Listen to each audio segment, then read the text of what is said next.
Today I awoke feeling anxious in my belly. I found it hard to shake. I even tried to shake my body, yet the anxiety wouldn't budge.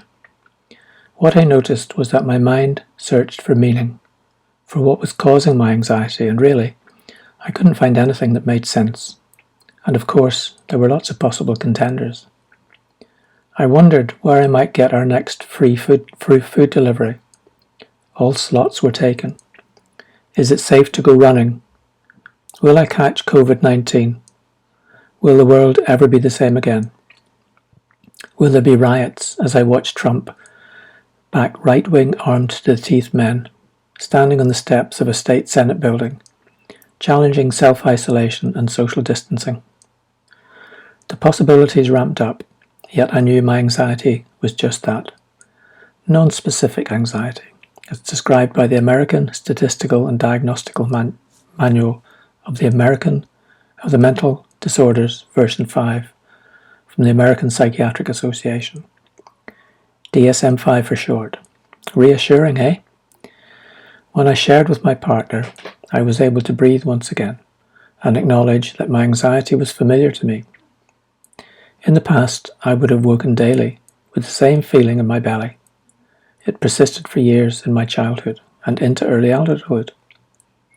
It was a relief to acknowledge an old friend popping up to say hello. I took some more deep breaths.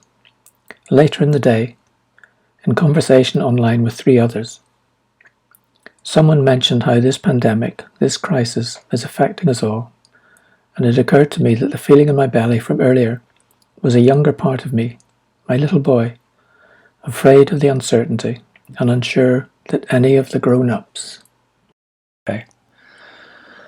Not surprisingly, I have an interest in working with parts of the self, to help people notice, acknowledge, and give a voice to them without judgment.